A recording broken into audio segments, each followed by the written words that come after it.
Hello and good day. ShawnJ here, and welcome to Underneath the Shade Tree.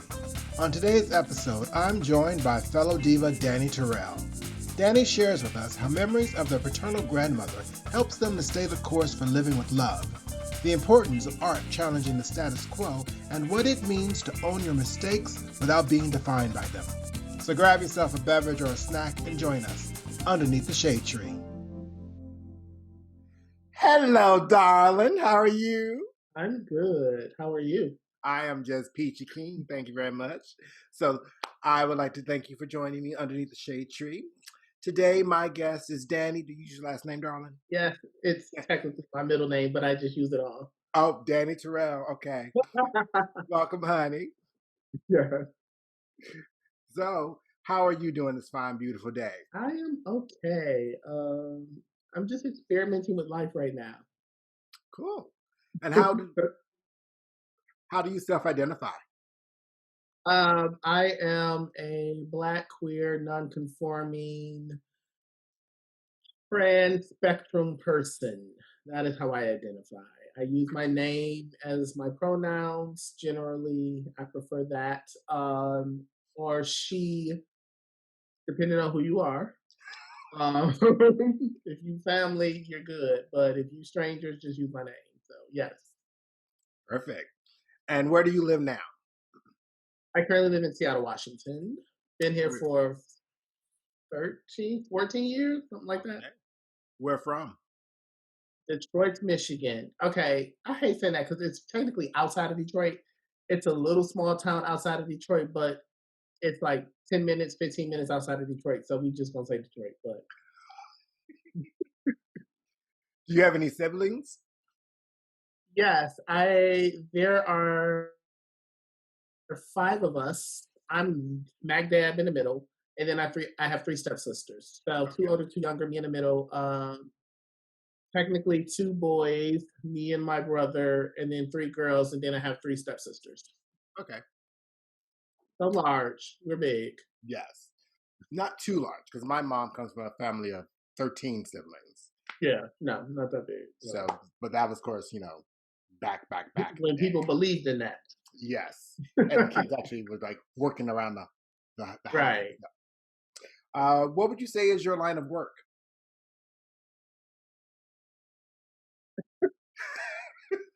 I laugh because I don't know anymore. And I don't say that, I just don't know anymore. I started out as a dancer, choreographer, director. I currently am a curator for Central District Forum for Arts and Ideas. I host several online talk things. So when I say I don't know, I just kind of do it all. And dance has always been the primary, but that has been something that I've been not so involved in right now. But it sounds like whatever you are involved in, it has a creative arts aspect of it. Of course, that's So never going to be like not a part of what I do. I'm not a corporate office person. So whatever I do, it's always going to do something with using that creative part of me. And I'm into arts administration right now, but still inside of that, it's about being creative and not just like being in front of a computer doing things. I'm a curator, so that gets my mind to be even more creative inside of that. Perfect. Yeah. See. So you know what you're doing. I guess. Some days I do, some days I don't. And let me see. What is something that you enjoy doing, a favorite thing you enjoy doing outside of dancing?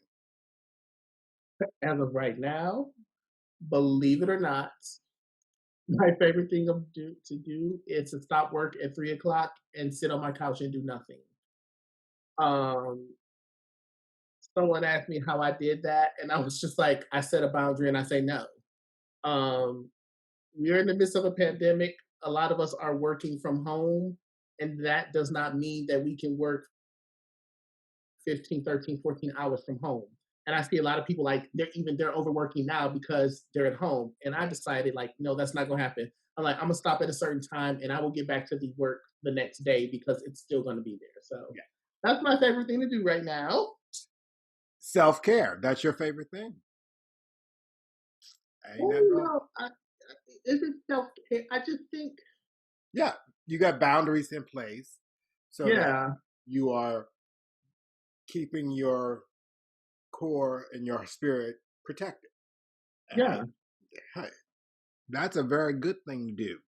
So Right. like, I think like when I think of self care, people are always like a bath or this and that. And I was just like, no, like, can we just stop? I don't even go on social media that much anymore. The most I do is like Instagram and I try to post things centered around Black joy. So just that has even evolved into like, if I'm going to do these things, I'm going to do it in a way that does not drain me because the world, as we know, is draining right boo boo, that's self care. now. Hate using those terms that everybody use because we just throw things around and it's just like it just takes away the meaning for me. So that's why I'm like self preservation. I don't know, self care. I know what it is, but I'm like, what's another word? Because most people don't set boundaries. They take a bath. Well, because that's pamper. That's them pampering themselves. Right. It's like or cleaning a stanky body. But Yeah. that's one thing. But for me, self care is that very thing. It's like I am off at 5:05. I don't look at email. I don't do that. And sometimes I don't have any interaction with any kind of media devices because I've been on it all day. Exactly. And that's just my mind, my eyes. It's just sort of like I just need that time. And honey, if you Right. have the opportunity to sit and absolutely do nothing, yes. So yeah, yes, ain't nothing wrong with that. My favorite thing is that. I I applaud that. How do we know each other? We met at Liberation Ministries in Seattle, Washington, however many years ago. Um, and I was like, who is this diva? Who is this person? Who just that? And it's you are somebody that I love and I adore that. I just at times I'm like I'm a mini ShawnJ. Just certain things come out and I was like, yeah, I'm like a mini ShawnJ. So that I would say that's how we know each other. That is so funny because I think I told you but when I first met you, I was like, I didn't think you liked me because I was like, Yes, okay, most fine. people don't think I like them, and I talked to somebody the other day and I was like, I'm actually just really shy when I meet people. And so, and when people get to know me, they can't believe I'm as shy as I am. And it's only when I initially meet people. So Right. they take that as like an attitude. They take it as like, I don't, and it's just like, no, I'm shy and I feel people out. Like, I won't be the first to say anything. Like, I gotta know what you're saying because I tend to like can hear underneath the BS. Yep. So people tend to talk, and you just like, okay, okay, and I get all the information I need. And I was like, no, I won't mess with you, or no, I absolutely love you. And so it's that. Because I was like going, okay, I'm good. And then it was like, oh, because you all would have these gatherings, and then we would have these events through the Yeah, week, and it was like, oh, okay, and then yeah, yeah, just really shy, just more shy than what people think I am. right. And I think a lot of folks think because when we are outgoing in our area of love and joy, Right. that carries over. Because I used to get the same thing. Because if Yeah. I don't know you, I'm watching you and observing you, and like going, are you about to Right. get out of pocket or what? And Exactly. and then I go, oh, I don't need to be. I don't have to do it. It Right. be good. And so, Right. I'm actually like I'm not an introverted person. I'm just that initial meeting. I just got to know what I'm stepping into. Like, because I'm also attracted to genuine energy. And that's the other thing. Like, if there's something about you that's not genuine and who you are, then I'm not attracted to that, and it's very clear. yeah, Like, it's so clear. So yeah. Well, I am an introvert with extroverted tendencies, so I am on the yes, other spectrum of that because I'm like, yeah, that's a lot of energy I got to put out. No, thank you. yes. But a little wet my throat here. So, what would you say is something that you are proud of in your life thus far?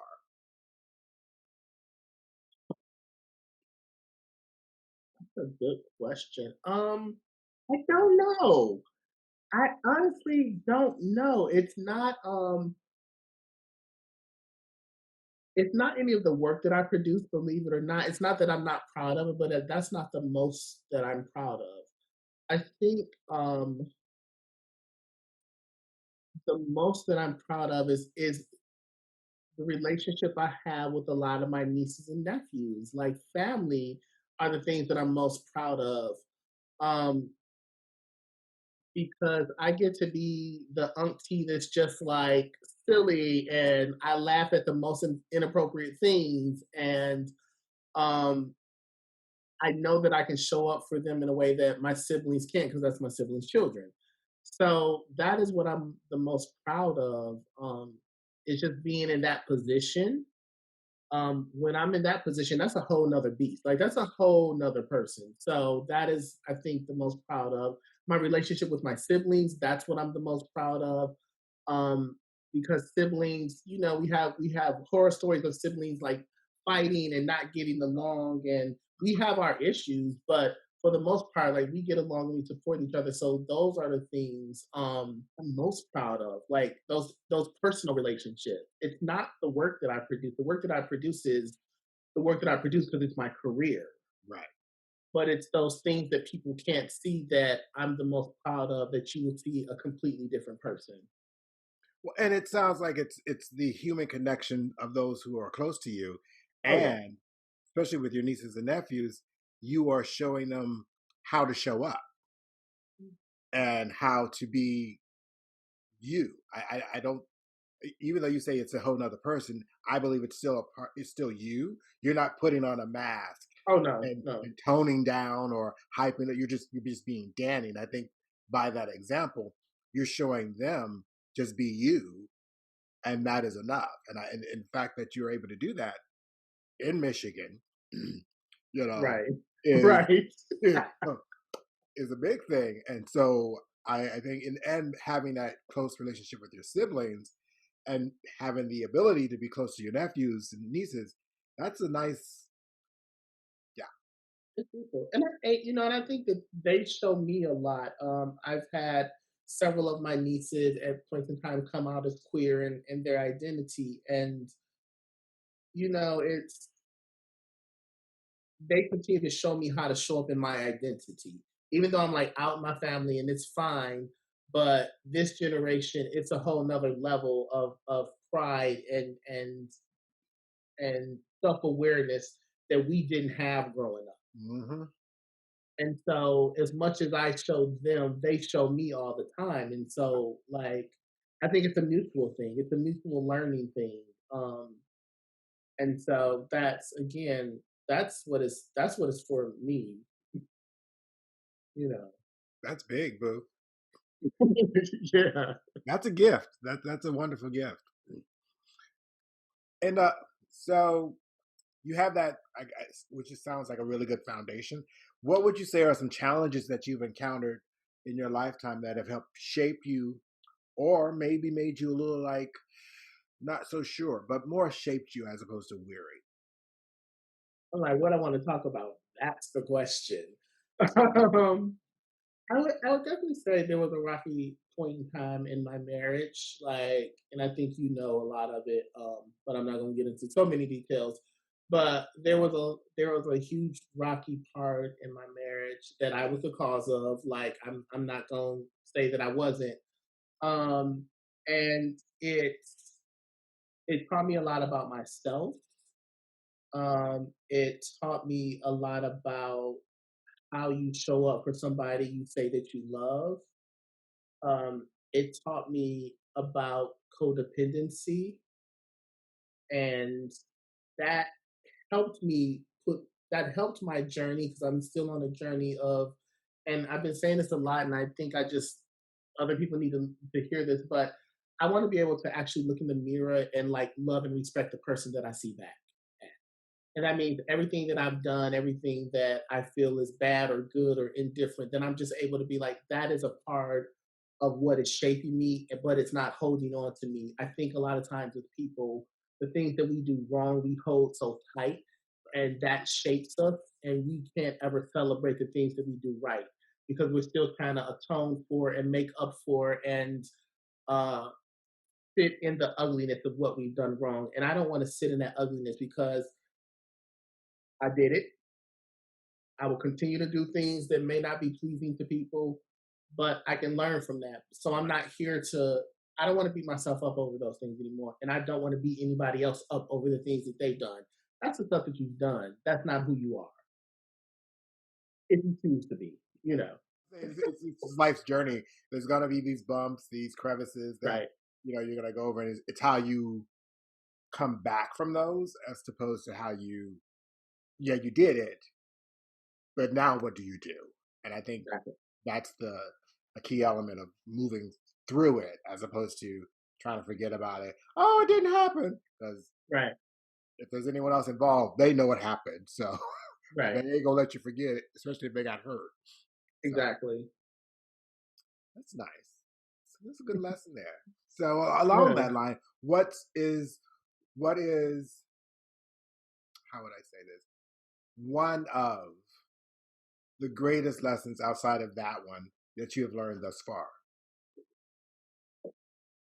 Um, I keep talking about this also, and it's just where I'm at. So in February, January, February was some rough times for our family. My husband's father passed away in January. Um, we had our 22, 23-year-old niece move in with us with her 22-month-old, her 1 year old.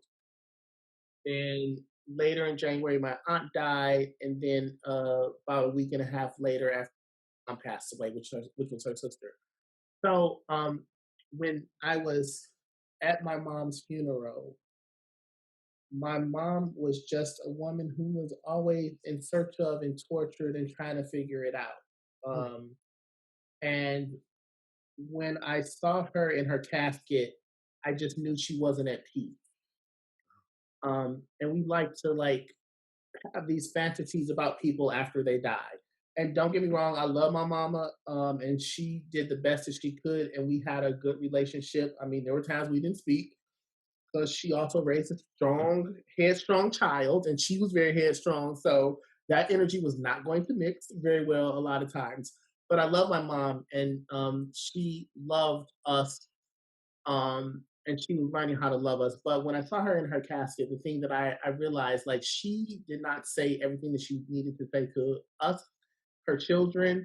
I think a lot of things that she wanted to relieve herself of, she wasn't able to do that before she died. So the lesson in that, what I learned inside of that was that I don't want to be in my casket and not be able to be at peace for real. So I'm really trying to say the things I need to say, live my life the way that I need to live. And it may hurt people's feelings at times. It may not, but I I don't I don't want to live in shackles. And so when I saw this woman and I still saw the shackles around her in her coffin, I was like, nope, I don't want to do that to myself. I don't want to do that. So I'm just again, I'm trying to figure this all out. I'm trying to figure out how to live more authentically. Little beat on today, no eyebrows, because I'm like, what the hell? I don't want no eyebrows. Like, I ain't going through nothing crazy. I just didn't want them. I was like, how do I live without them? Shave them off. Um, you know, uh, and it feels good to just begin those steps to be even more truthful with yourself and move in that direction. Yeah, it's a cleansing. I was speaking to someone else just recently about the passing of someone near and dear to you, the Hmm. clarity that it brings. Hopefully, if you haven't had it before, it can bring such clarity, and being present Right. enough to do that analysis of like, wow, she didn't she didn't resolve things. Things were Yeah. left unresolved, and I don't want that care following me afterwards. So I think being able to go, oh, make that shift now, and I think that's really key because I keep saying key. I think that's a good thing because once you're gone, boo boo, you're gone. Right. Like you You know, just can't. it's what you leave behind with folks and inside them, and that they will remember, like, oh, wow, Danny was sad, or Danny was happy, or Danny, Right. you know. But whatever it is, I think now you are now on that track of going, this is what I'm leaving behind, and it's on my terms. Like, it's not me being affected by something. I'm leaving this stuff behind because of this. Right. I really want like I would love for my obituary to be like Danny loved many and was a bitch to many more. Like that's what I like. That's just the truth. Like like why can't like I want people to be able and say things like, "I thought Danny hated me because Danny had attitude." Like I just want the truth. Like I think one, it would be funny, and it would just like break the tension and the mystery and the myth. Yeah, Like I think I would write that in my like will like when y'all have my like funeral, whatever y'all have, like tell the damn truth. Like don't make me out to be this like angel because I know I wasn't. Like I yeah. know who I am. Well, and I think that will happen automatically when you live that way, right? So if you live that way, you don't have to leave instructions, because once you are gone, people go, you know, that ShawnJ had a mouth on him, Right. and he could cuss me out left and right, up and down, but he loved me, you That's know. the thing. Yes. Yeah, It doesn't stop the love. Like it won't stop the love. So I keep telling Marlon, like, I'm gonna have an invitation only like service. Uh and know that I'm true. Like I'm being factual. Like, don't just be showing up because you kind of knew me or you just want to see. Like it will be like highly invitation only. It won't be at a funeral home. It'll be a party, but it'll be invitation only. Like live the like yeah, bury me the way that I live. Like don't put me in a suit. Ugh. Like don't do anything. Like don't do nothing that's not me. right. You know. I'd rather you just cremate me than have a party and y'all just live your life and like get your life and take tons of pictures and look fabulous. That is what I want. I want. I don't take up space in no cemetery. Don't take up no No. space in the kind of any mausoleum. You burn my ass, Right. scatter my ashes somewhere in Hawaii, you know, by that beautiful ocean, and then dance and cry. I want you to cry a little bit. I ain't gonna lie. I want you to cry for at least a good 20 minutes, you know, Right. and then go celebrate, right? Because I think that's Exactly. what life is. There's the tears and the joy. So I Right. want all that. Yeah, Yeah. but don't put me in on ground, please. Yeah. Like don't be all sad and sappy in a way that's not authentically how I live. You're not honoring how I live. You're honoring how you wanted me to live. Yeah, So yeah, and I think you're on that path where they will do that. if they know what's good for them. Because Daddy will come back and haunt your ass. Yes. Yes. I've already told my sister I will come back. So, what is something that has annoyed you in your time on this planet? And I know there could be a list, but You what really just opened in the can of worms. it's annoyed you significantly on this planet, and with that annoyance, have you learned something from that? I am recently annoyed.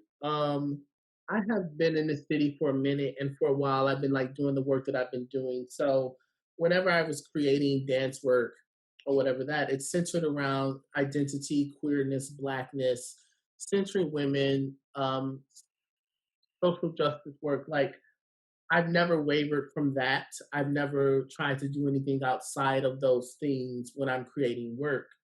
And so there has been a number of like black dancers in the city, not a number, a few, that they just shied away from the work, haven't done the work, and every time they're like confronted with the work, it's always like, but I just gotta wait till I'm ready, and I just gotta, and it's like, okay, fine, great, I understand that also. But what I realized, and again, it's like I look at things. You know how you look at things, and then you look a little deeper, and you look a little deeper. That's me. Like I look a little deeper. So once like white organizations in the city of Seattle, art organizations started putting out these really strong solidarity statements, and now I see these dancers talking about social justice and race, and I was just like, this just didn't happen since May of 2020. Like, this has been going on. And no, as a Black person, you don't have to, but it just annoys me when it annoys me, especially when Black folks are too afraid to stand up for, stand in, and they wait until white folks say it's okay. Mm. Um, and yes, that annoys me. It when you have been doing the work for so long and you are unwavering in what you do, um, and you see other people coming along now wanting to have these conversations, and you like, boo, I'm on the next conversation. Right. I've been talking about that for 5 years, and now people finally want to take it seriously after yet the 100th death of a Black person. And so it's like, okay, now I'm on to something else, and then people will be late to the game, yada yada yada. And it's not like I'm like all of that, but I know the work that I've done. What I have learned from that is just to do what I've been doing, stop work at 3 o'clock and don't get on social media. Like that's that's like, I say all this and people have to walk into the space when they are ready and prepared to walk for it. So I do completely understand. And also I've been doing the work so I can just sit down and have the rest of y'all do the work. You know, and I can find some other work to do. And inside of that annoyance, I've been so focused on family. Like we took a trip 2 weeks ago now to drop off our little nephew back home to Detroit, and we drove to Washington D.C. and we got to spend time with family. Excuse me. And since we've been back to Seattle, that's all I've been thinking about is family. So that again, it's clarity. I'm very clear. Like I don't. I want to fight for the joy and liberation of Black people all the time. I will continue to do that, but it has to look different for myself. I have to fight for my nieces and nephews. I have to fight for my siblings. I have to fight for those structures.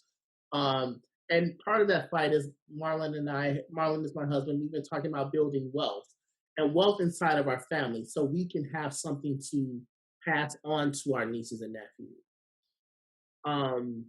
We don't have any biological children ourselves, so we understand like if you are a white person and at times non-Black POC person and even Black people, that is a thing that people start doing. They start building wealth to pass down to their children and people in their families. So I want to create that type of system, and not necessarily based on capitalism either, but based on the fact that it's just like if we don't build it for our nieces and nephews, then we continue the cycle and the journey yet again of Black people not having things, and it has to start inside of our family. So inside of the annoyance, it's always like my focus on this work has changed to my family. Yeah. And generational wealth, we got robbed of because when we were set free, there were all these promises made that never came to fruition. Right. And so there's this element of, I wouldn't say still just trying to play catch up. It's just we're trying to get into the damn ballpark. Exactly. And if we can just let us get into the ballpark, and then we can show you what you get. What we got. I don't know why I'm using a sports analogy, but I did because we all know I don't watch any of that stuff. It's 2020 and we're talking about things that we normally don't. But generational wealth is key, and I think if we can start creating that in some way, I think it's key because I think for me, like you, I don't have any biological children, but I have like goddaughters, and so my thought is, how do I set them up, for success, and that goes on after me, after them, and so that we kind of get somewhere close to that prize. Right. But yeah, it's just creating those moments and those pathways for them is good. So yeah. So, and people will be people, adults will be adults, and you can't do nothing about that. But again, last week I was talking to my therapist, and I was like, I'm kind of pissed about this, but I'm really not. Like, it's just, I also have to laugh at it. I was just like, you MFs are always late to the game. And then I'm just like, and I have to laugh about it. Then I have to move on from it because people got to move into the space that they need to move into. Um, so yeah, But it's I was gonna say it's funny, but it's not funny. It's one of those things where there's got to be a mass of them that now understand it for them to start doing something. Right now, hearing black folks and other people of color talking about it, it's just sort of like white noise or stuff yes, that they're able to ignore. But like when this white person starts doing it, then this white person starts doing it, and then it's like, oh, we're supposed to be doing that now, and it's yeah, basically the bandwagon when there have been white people who have been doing that work, right, and it just they've been kind of, I won't say ostracized, but maybe kind of like, oh yeah, we're not doing that right now. That's not our focus. And right, then now they're also probably going, I've been telling y'all this shit, and right. now it's their idea as opposed to it being the so There yeah was there was a one of the major theaters out here in Seattle that I wasn't in the conversation, but a lot of my friends were in the conversation because they're actors and directors and musical theater people. And someone was like, "Oh, now that we're in quarantine and lockdown, now I could really start thinking about this work and talking about diversity, equity, and inclusion." And everybody was like, "So, do you understand what you just said?" To especially the black people that was on this call. Like they were like, and this person was just like, oh yeah, now that I have time. And so it's that type of mentality for me that it's also making me pull back because there's not a time that I don't think about this work. I don't think about that because I have to face people that don't find it necessary to make the time to make the work happen. And now everyone's like, we want to censor BIPOC people. We want to censor. And I was just like, oh. And everyone's like, oh yeah, they're doing great work. I was like, no, they're not doing great work. They're doing work so they won't be called racist. That is not great work. if I have to make you do something, Yeah, you're not doing it from a solid honest place. And yeah, I mean, to that person's credit, at least they were being honest. You know, they may not have known that they were like showing their ass at that time, but they were being honest in that fact and telling everyone, yeah, we don't focus on this if we don't have time for it. We don't focus on exactly. this because it doesn't impact us. And I Right. think that has been what we have been screaming forever. It's like, yeah, you aren't impacted, so you don't care. But at the end of the day, you are impacted because there's a piece of you that is slowly dying that you don't even know is dying because your human a human side of you is dying and you don't even know it Exactly. because you're not immediately impacted by it. But when you see something and you don't do something, yes, Right. yes, honey, So, it's amazing these conversations of mine at some point go down this road. I mean, I think that there is an annoyance. There is it's immediately what's on people's mind. People are also exhausted. I've talked to several dancers and I've been inside of conversations with several dancers throughout the country who's just like, we are tired, we are annoyed, and we don't want to keep doing this thing anymore. Like the physical, mental, emotional, spiritual exhaustion is real. And so for me to do this work, it has to look a certain way or I'm just not doing the work. Um, and I think that is valid and that's where folks should be. Like teaching a dance class online is actually 10 times harder and much more difficult and much more exhausting than teaching a class in person. Preparing for a performance online, that's a whole different energy. Yeah. And so we have to acknowledge like it's not making it easier, it's actually making it more exhausting to continue to do this work. And now we have a platform to do it online. So that's a whole nother beast of like, what if you don't have the correct internet connection? What if this doesn't happen? What if it's somebody that don't know how to work? Like it's so many other things that can happen, and so you know, uh, people are just exhausted. I think. Yeah, and rightfully so. And I think we have to your point, find what works for us to do the work as long as we are doing the work, I would say. Like you have to find what this is my lane and I'm going to stay in this lane because this works for my spirit, my Exactly. experience and my knowledge, and so I'm going to do that. I my hope is though that everyone finds their lane and are moving. They're not Right. just simply sitting safely, quietly in their own little space, doing nothing, saying nothing. Say Th- that. those are the ones that we cannot have. Like that, I mean, I think a lot of folks are in that comfort place, and that comfort place cannot exist anymore. We all need to be uncomfortable for something to happen and change for all of us. But I think there are those who they're just like, well, I'm just gonna, can't we just get along? It's like, yeah, but people are dying. So I need you to change that tape Exactly. and actually do something or go away Right. behind doors, never to show your face again, and we okay. It's that extreme because I think a lot of folks don't understand what it's like to be black in America, Oh no. and the strain it puts on us and has put on us and continues to put on us. So we don't have the energy to cool, to make you feel good. It's like, no.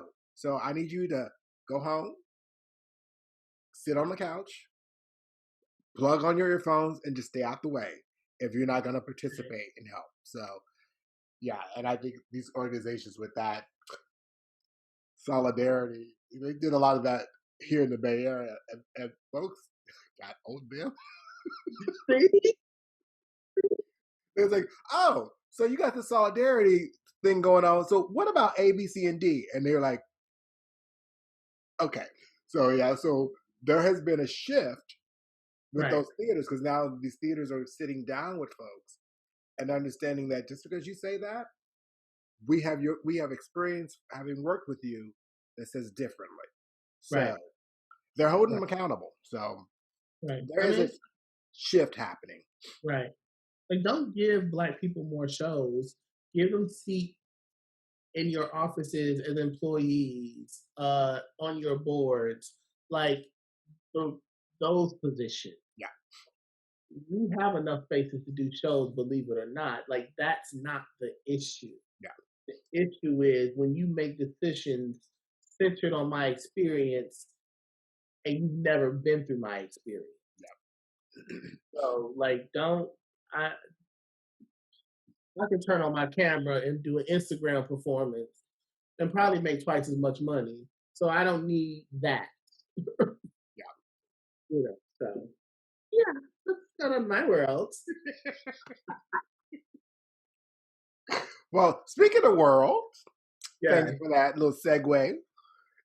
If and it might, I don't know if it's would be the same along those same lines, but if you could change something in the world or one person's impact on the world, which one would it be and why?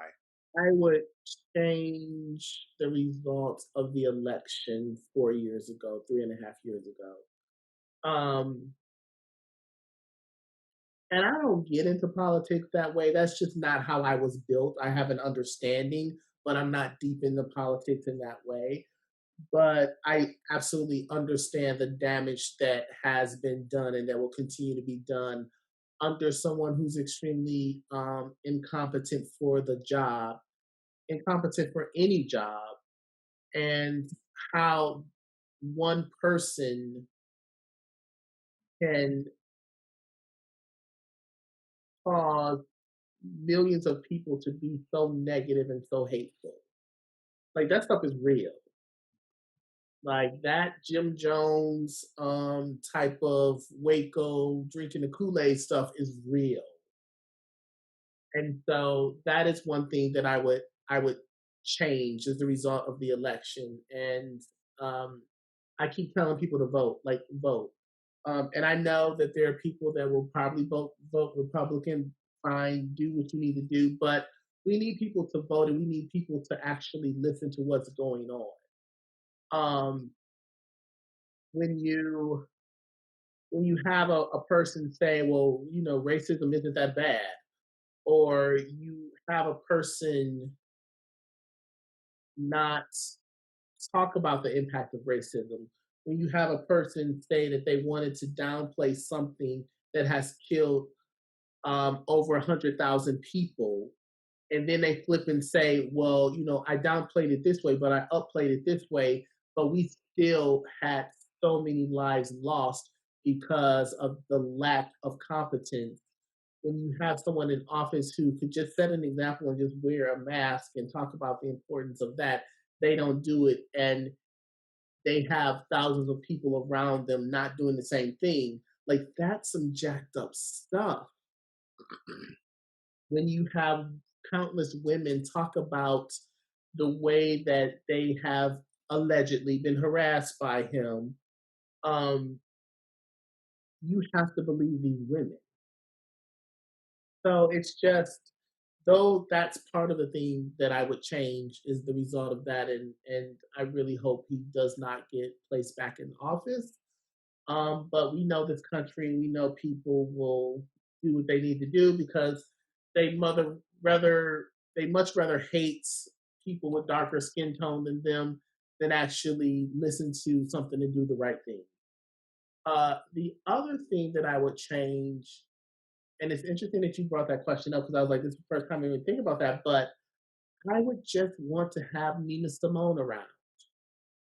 Like, she's one of my all-time favorite artists and thinkers, and I just, we need Mama Nina here. We're like, we need her here right now. We need a James Baldwin here right now. Like those folks, I think would be able to energize us in a way that nobody else has at this point in time. So those would be the things that I would change. It's interesting you bring those two up because I think it's one of those things of having an unapologetic person who steps into a role that they're not afraid to step into. Right. They will simply say they call truth to power and to hell with the consequences. And we have some of those folks, but not like back then. Like them and like Harry Belafonte, people Oh yeah. who put their livelihood on on the line to do what was needed.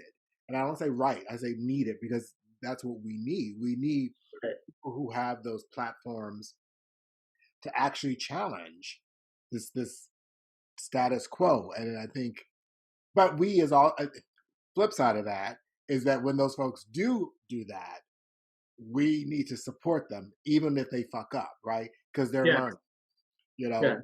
we need to be behind them and go, oh, screw that up, but we got your back, and we're gonna Right. say it. It's that element of that kindness, that support of when they do put themselves out there. We have this tendency to go, oh, you need to sit down. You don't, Right. but are you standing up?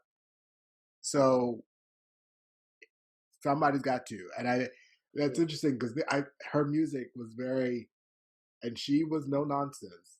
Like she taught, said it, did it, boom, boom, boom. Yes. You know, and there are artists, and that's what art's supposed to do. Right. We're supposed to reflect the society that we're living in and call it out. And, Right.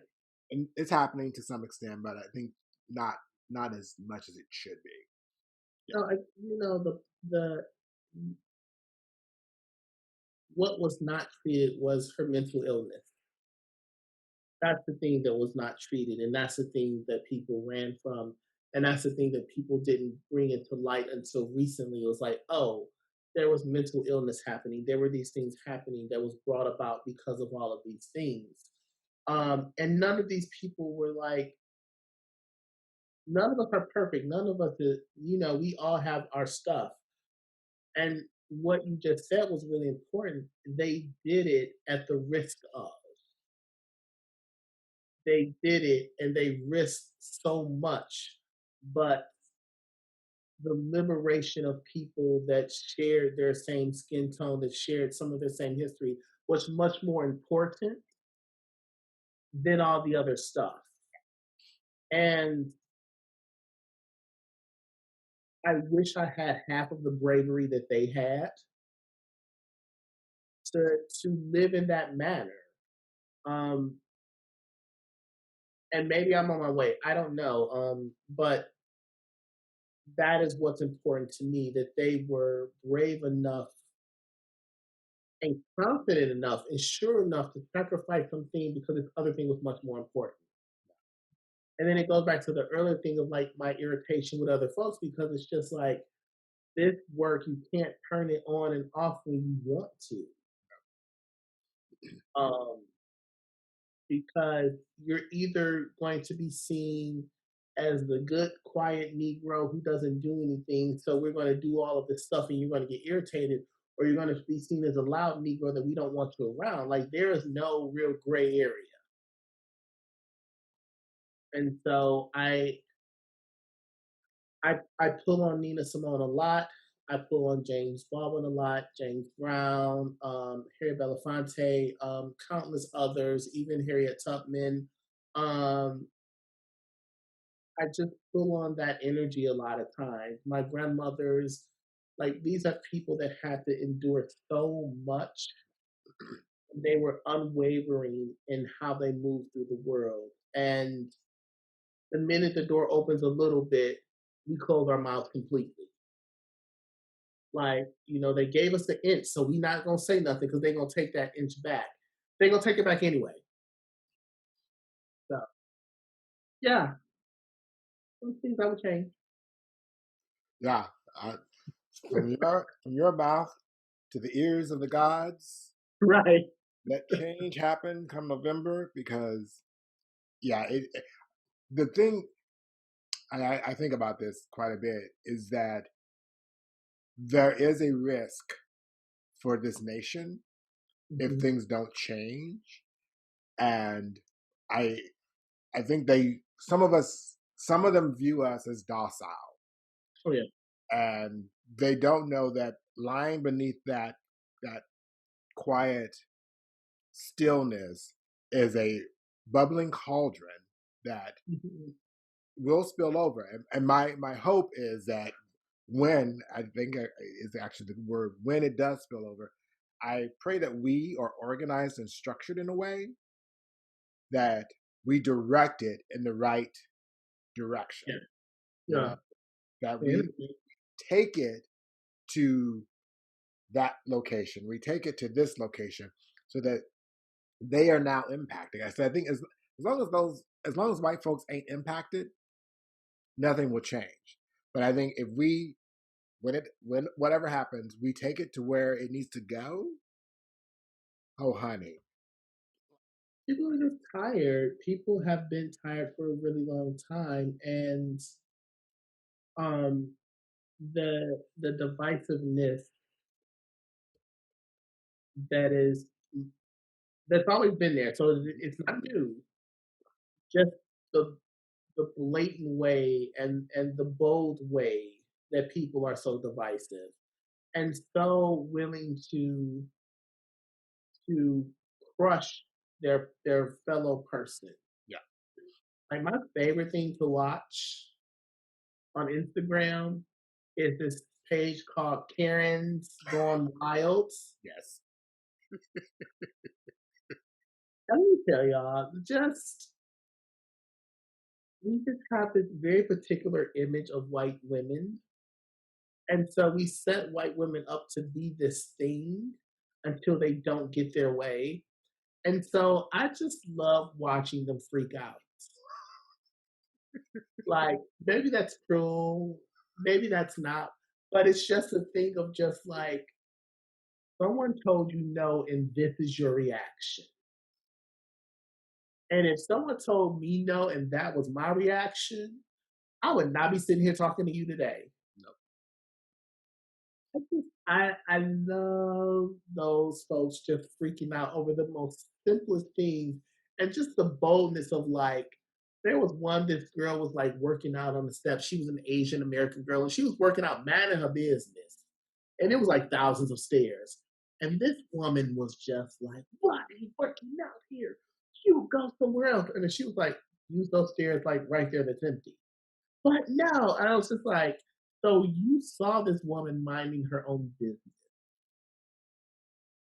And so instead of you just like, oh, there's a clear path, you just was that ignorant.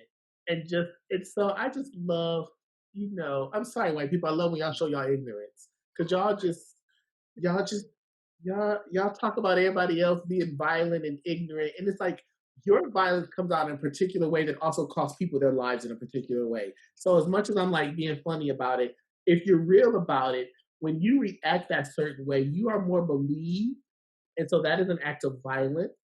And so if you are more believed and you are able to call the law enforcement people on someone that does not look like you, and even though you initiated the violence, they will believe that an act of violence has went against you, and so somebody will lose their life, and it won't be you. And that's been proven time and time again. So as funny as it is, it's also a learning lesson for me. And just to understand that thought process is just like, oh, you can call me all types of N words, but the minute I start to stand up for myself, you flip that script. And the minute you flip that script, that's when my life is in danger. But you caused it. Like you set the whole thing off. So anyway, that's one of my favorite things to do is just watch white people freak out in my spare time. Yeah, it's one of those. I think it was I saw a video of these youngins walking through. I think it was Target or Walmart about, and they were chanting, "Take off your mask." Yeah. And I'd read someone says, "Oh, so when you've never experienced actual oppression, the act of having to wear a mask now feels like being oppressed." Impressed. When reality is, it's not. So pump your brakes and really understand that you're being a stupid individual. Yeah. But those Karens, I had to stop watching them because I think though you were on the laughing side of it, I was always on the someone could get killed right now, or actually I got mad because I was thinking Yes. someone just slap them, just smack them. Like that's where I go. That's the St. Oh, Louis. I know that too. I was like, I say going, you know something? Walk up to that person and just smack them Right, and right, go away because they ain't recording it. You're recording it. right, So you just simply smack them, go home, edit out that part where you smacked them. right. I think like I'm on the laughing side because I think majority of people feel like white people don't have that inside of them, and that's why it's always funny to me because I'm just like, it is clear every time I walk down the street, like that is familiar to me. It may not have happened to me, but I see it in your eyes. But the minute I walk down the street, you immediately think of me as dangerous. But you don't think of yourself as dangerous. Like that's why I'm laughing because I'm like, y'all actually don't see yourselves as dangerous, a danger, a threat. You don't see yourself as someone who can cause harm to somebody's body until you don't get your way. But me just wanting to go to the grocery store and literally that's all I'm doing. You have already played how I'm going to rob you, kill you, steal all your stuff. Like you've already had the scenario played out in your head. And so that and it's not. I laugh because I'm just like y'all just don't think that about yourselves. Well, they think individually. they're an individual, Yeah, whereas mostly black and other folks of color, we think collectively, right? So right, we have this belief that when I step out, I'm not just stepping out as ShawnJ. I step out, and I'll say this: I'm never alone. I walk through any door or through the world with my ancestors behind me. oh, yes, Like they're always, always with me, and they have paid a debt way beyond me. So there's for me, there's that level of pride that I walk with the ancestors to do what I'm supposed to do. right, However, I think for some white folks, they are individualists that they can do this because basically society told them that they could. yes, yes, So they don't have to worry about it reflecting back on, unless they come from a named family, right? You're messing up our family name. But we as black folks or Asian folks or Latino folks, we think of, oh shit, if I right, do this, they're gonna brand all of us or and right, I love when that shift happens where we don't. I think we'll always think that way, but we don't feel the responsibility of that, of that, yeah, having to wear and weigh that on our shoulders. right, But so true. oh, this too shall pass. I hope so. I pray, I pray, pray. I hope so.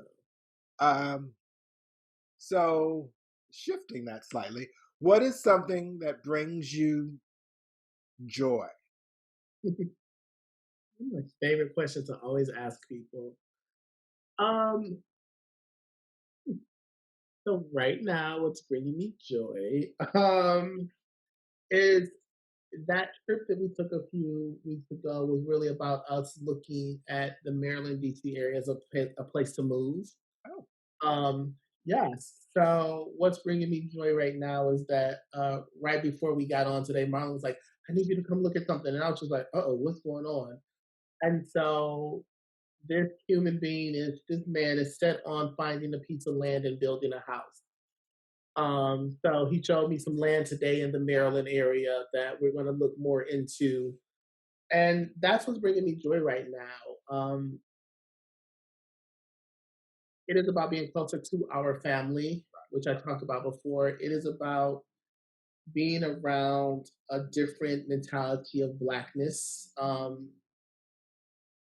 It's about going back to my East Coast Midwest roots. It is about that I don't want to be one of those artists that has done so much in the city and then 5 years later, no one's paying attention to me. And I'm bitter and I'm mad and I'm angry because somebody new and hot came on the scene. It's just like, you got to know when to move into another space and direction. Quite a few years ago, I was in this meeting with a bunch of artists, and a lot of them were older white artists, and they were like angry because nobody was paying attention to them anymore.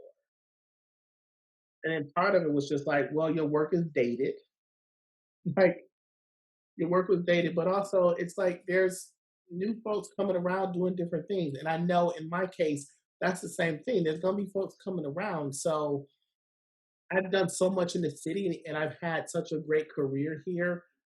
I'm just looking for a different challenge for myself. Um, and I don't want to keep trying to spin around in the same circles doing that. And so that's what's bringing me joy, the possibility of like moving and building a house. Like, it goes back to that building wealth. Everything that I'm thinking about at this point in time is for our nephew who's 22 months old.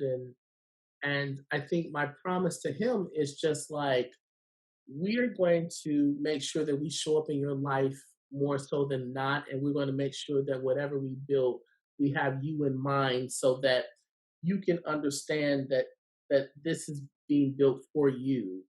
And to show our other nieces and nephews, like, we got to start building this now. We can't wait. So that's what's bringing me joy right now. Again, I just keep thinking about my family and being closer to them. My dad's getting older. Um, My family needs help in particular ways. I don't want to live back in Michigan. Don't get me wrong. I don't want to move back there. But a nice 8 hour, 7 hour drive, a nice 2 hour flight, great. But I don't necessarily want to be there. So that's what's bringing me joy right now is the possibilities of what the future holds in transition. That's exciting. Yeah, It's a surprise, it's a surprise. Yes, but that is exciting, and I totally understand that because I think, to your point with not San Francisco, with Seattle, the Black experience there, and the challenges you've had with that environment. I think having a space where you can just be Black and not have to always explain yourself or quiet yourself in a certain way so people don't feel intimidated or right, scared. I think that's a big thing, and then just being closer to family, but not being too close. It's like right. it's a nice proximity. Like I can get to you if I need to get to you without like going cross country, but I'm Yes, away from you enough that we can get to appreciate one another without yes, on each other's nerves. quickly. So Yeah, I think that's exciting. I'm very yeah. yeah, that's really exciting, and we'll miss you on the West Coast, but we I know think yeah. My work will still be on the West Coast. I still do stuff here, but being closer. I do have people that are family here on the West Coast, so it won't be a goodbye. It's just like we gotta transition. Like we gotta you got to grow and evolve. yeah, we can't stay stuck in the same thing. And so for me, it's just about that. What do I want to transition into next? When you asked me earlier, like, what do you do for a living? I don't know because the possibilities are limitless at this point in time. And I don't want to say that I'm one thing, and I know there's so many other things happening inside of me. And I don't know once we make this transition, which won't happen for another year or so. Once we make this transition, I don't know what it's going to bring, and I don't want to go out there thinking like I'm gonna be a dancer or I'm gonna be a choreographer. Like that's, I was like, I want to be open to whatever creatively is going to happen. Right. You'll be So, what you need to be when you need to be it. exactly, Yeah. exactly. Well, I commend y'all because I couldn't do that weather, boo boo. Oh, So I fought with that. No, I fought. I was just like, we had a long discussion. Um, but again, I think because of my dad and the things that have taken place in my family, that solidified the decision. You know, I can't I can't be away from this far away from them anymore. And again, not that close. Then it's supposed to be closer to New York. So if I want to take a cute little day trip to New York, then I could just hop on the train and go to New York for a few days. And so it's, strategic. But that weather, I was just like, it's cold. no, I feel you about that being close because I think that's one of my saddest regrets is that when my cousin passed in June and then Mhm. being in St. Louis, I didn't. Had I been closer, I could have easily got into a car. I wouldn't have had to experience flying on a plane and risking COVID. I would have just been in my own little protective bubble and gotten there. So I think if you have the ability to do that, to do it. I don't ever see myself going back to the Midwest. It's just I that's just I'm a West Coast person.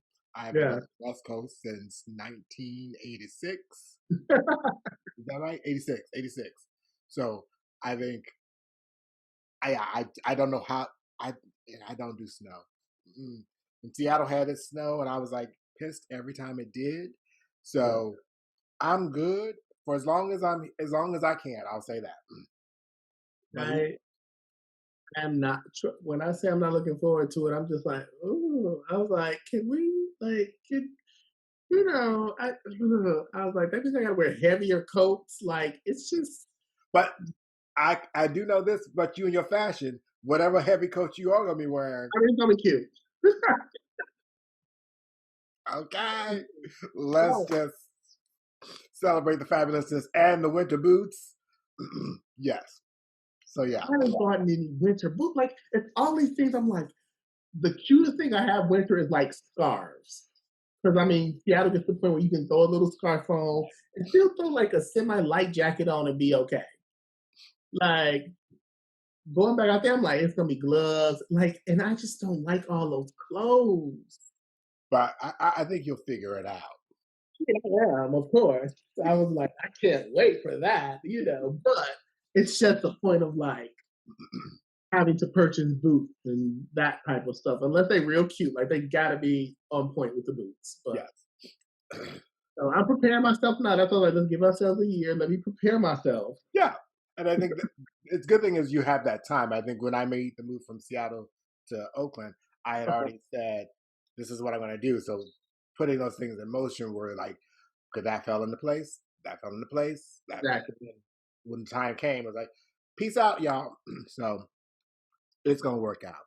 It's going Yeah, to and work. I normally like wouldn't talk about it to people, but I was just like that. I think that's part of it too. Is like I need to manifest this. We need to manifest this. So like this is something that we want to do that we both have agreed upon. So we need to manifest the fact that it's just like if we trying to keep it a secret and do it secretly, it's like God is like, no, I need you to put that out there because also we don't know what people are connected to and who people are connected to. And so I don't. And then the other part is like, if we wind up staying in Seattle, it's not going to be horrible. So it's also like we're preparing for this like transition, but we also know something may keep us here. Right. So open to whatever, but prepare for the transition. So that's why I'm just like putting it out there in the world. 'Cause I Well, don't know who's connected to what. well, you have to claim it. I think when I made the decision to move to Oakland, I was telling folks back in 2008, I think it was. I said, "Oh, I'm moving to Oakland. I'll be living there September 25th, 2011." And they're like going, "How are you gonna be that specific?" I go, "Hey, you got to be a specific, objective goal Yeah, setter." And I put things in place. I was like, "Okay, right. boom, boom, boom." Then my mom died, and I was already planning on it. Went for a Yeah. trip, found a neighborhood. I was like specific. Okay, this is the neighborhood I want to live in. And then I started looking for a job, and then I found an apartment before I even found the job. Moved Hmm. my stuff down there into an apartment that I was not going to be living in because I Right. was still in Seattle. Came back, was living, got a job opportunity, and boom. So I think you have to your point, if you do not claim it, name it, Yeah. and say it just will not happen. And if it's supposed to happen, you got to have the energy behind it. If Oh you're yeah. just like, oh, we're thinking about maybe, no, the universe don't like half-ass. No.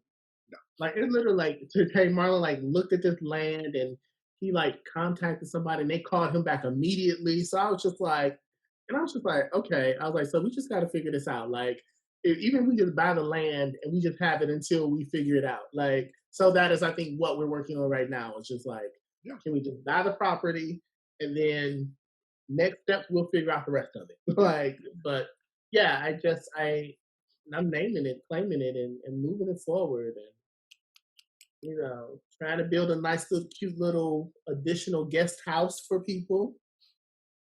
So, especially for my dad and stepmom, like if they want to come and like y'all got your own living quarters.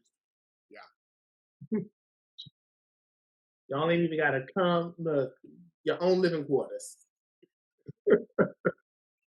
There's so much in that statement.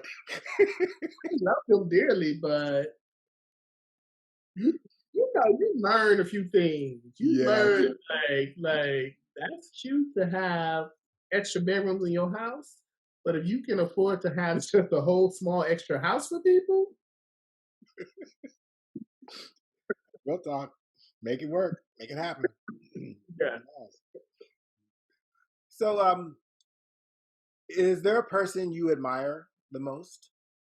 She has passed away 96, 94, but I talk about her again often a lot of work that I have created in the past was centered around her and the lessons that she taught me. Mary Elizabeth James, she was a hearing impaired woman living in Detroit who I just never met a more sincere, kind, humble person in my life. Um, and the lessons she taught me about humanity. I say this about her. She loved the world even when the world didn't love her. Mm. And that's just true. When you are a hearing impaired person, you travel through the world in a very different way. Um, and a lot of times people were cruel to her. Even my grandfather was really cruel to her, but it never stopped who she was. This woman, one of my fondest memories was a Christmas that this is when the closed captioning boxes first started coming out. And so she liked to watch TV and she would read their lips.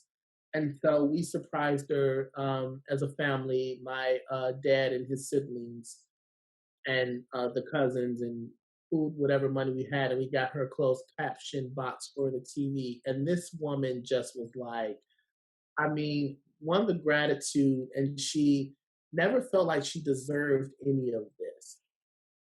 Um, and the tears, and just seeing her like be able to really like enjoy her TV programs because of this box was probably one of the most life changing things that I've ever experienced. This woman was grateful for a coffee mug. And I don't mean like, oh, I'm grateful, like, he never believed that he deserved certain things. Hmm.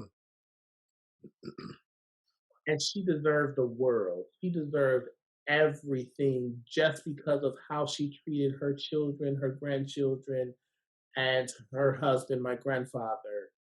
Um, and so, in all my wrong, I still remember her lessons because she was just that powerful, not only to me, but to all of the people in our family and the people in our neighborhood, the neighborhood that she lived in, and outside of that. And so there are points in times when I really try to model her and what she's done and model her life. And I will never be half the person that she was. And that's not a put down to who I am. I just understand who she was. Yeah. Like, I understand, you know, um, she just loved. He just loved, and he just wanted the best for us. Like, genuinely just wanted the best for us. And it would be nothing for me to like just be with her and just stay up under her. Like, my favorite place was wherever she was at. That's like for real. My favorite place was like there. And all of my cousins felt the same. Like, our grandmother was like it. Now, funny thing about that, she never thought I liked her when I was a baby because I would always cry. She thought I hated her, which is so funny. She would tell me that story all the time because my aunt, she was the youngest. Like, my aunt was a teenager when I was born, and so I would always take to my aunt and not my grandmother. My grandmother used to get so upset because she was like, "I just thought you hated me because you would never let me touch me. You would always cry when you see me." But my aunt, nothing. Like, my aunt couldn't leave the house. My aunt couldn't go to parties. My aunt could not be a teenager if I was at the house because I would not let anybody touch me except for her. And my grandmother was so crushed. Oh. But of course, her and I were like super tight and super cool. But yeah, y'all ain't the only ones. If y'all like, my grandmother didn't even think I liked her. So that says a lot about me.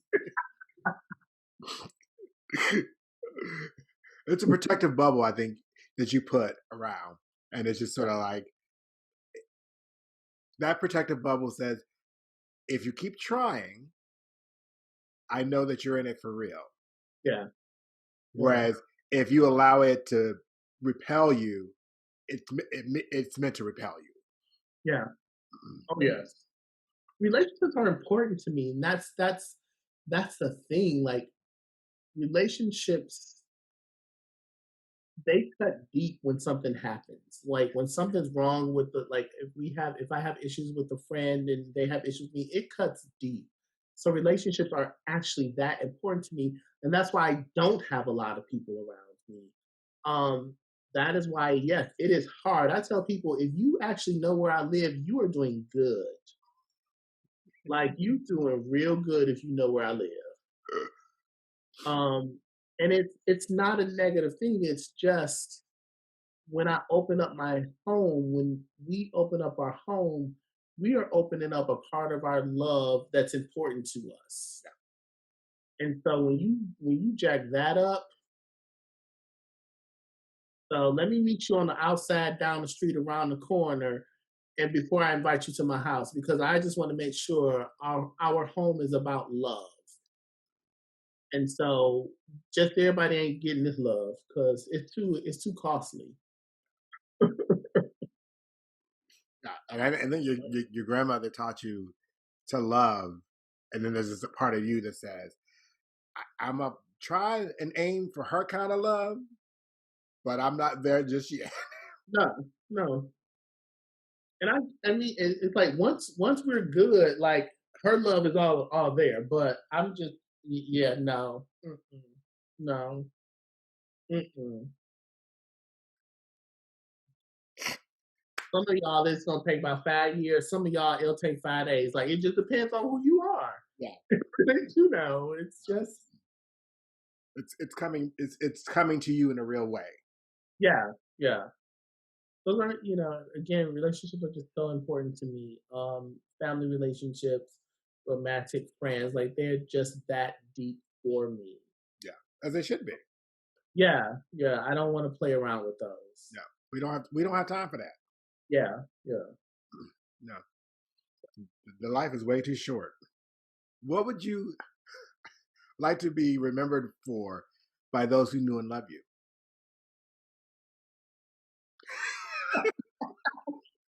ShawnJ, let's see. I I hope people do understand how much I love and care. I have a very hard exterior, and I think that's not really true. I'm actually a big baby, and I cry really easily, and I'm really sensitive. Um, and I don't even know if it's about protection, but it's really about like because I'm so open when you actually know me, like again, I'm just not gonna let you in easily. But once you're there, I hope people just know that how much I love them, how much I do want the best for people. I want people to know that the older I get, the more I talk about my ups, my highs, and my lows, and I'm not going to be embarrassed about those things. And giving people permission to do the same thing.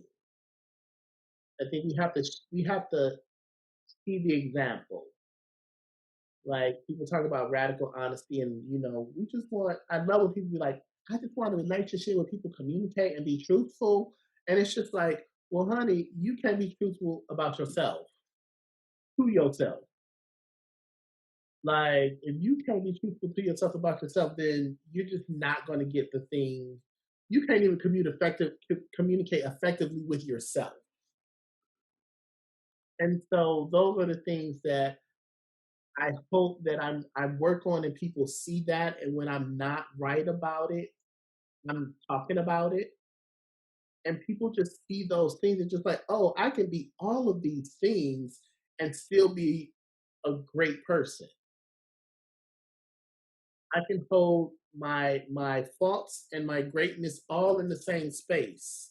And also don't let your faults weigh you down. It's like, oh, I did this really jacked up thing. Okay. Let me apologize. Let me do what I need to do, but not let it weigh me down. So those are the things that I hope people remember me by, and I hope I live up to those things for myself. not even for other people, but for myself. How to walk the walk, talk the talk.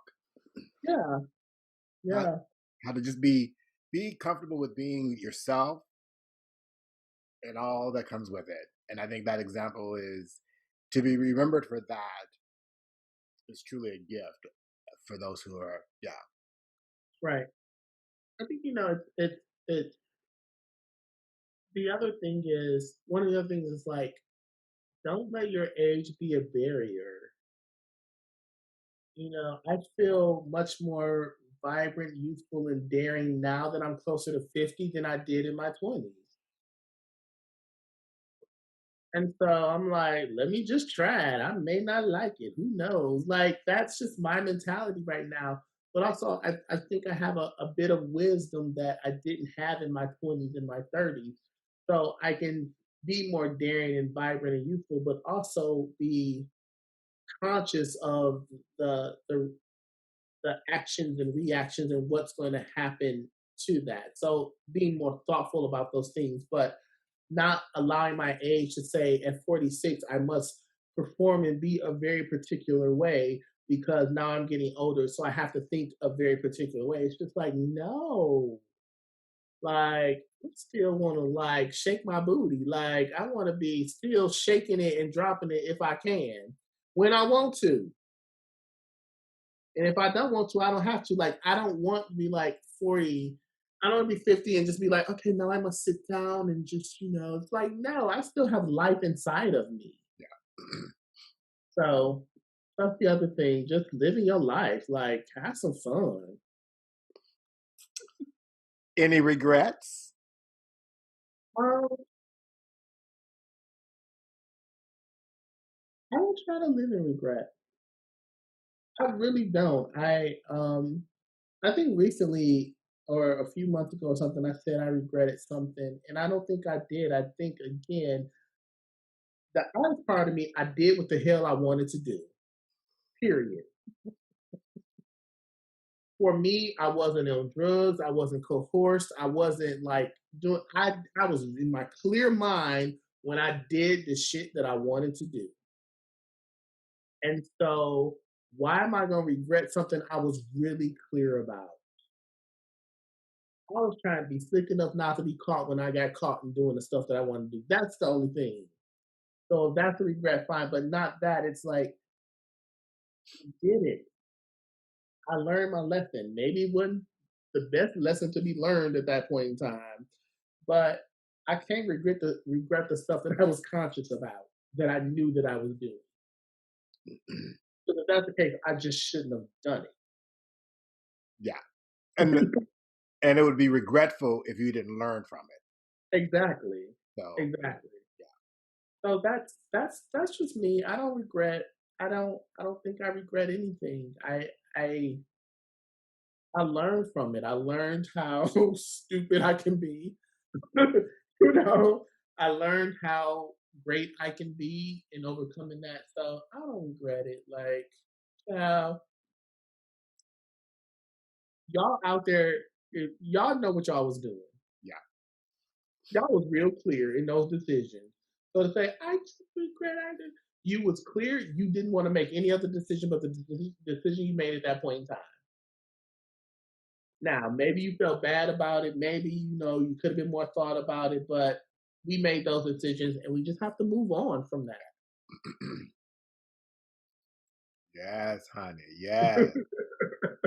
So is there anything else you'd like to share with viewers that um, you know, may help them along their journey or Hmm.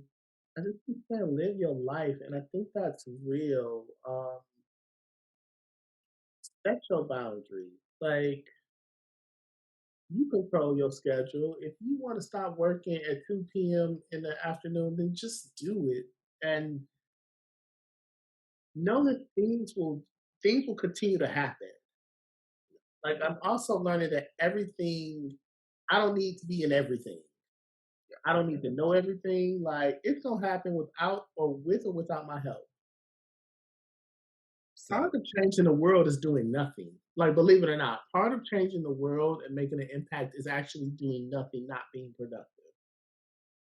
And then it gives you space, like you clearing some stuff out. Then it gives you space for some other things to like manifest and to move through your life. So take some time to do nothing, to clear some things out. We call that renewal. For real. For real. Because without it, you can't make a change happen. No. So yes. Well, darling, I want to thank you for joining me on this episode of Underneath the Shade Tree.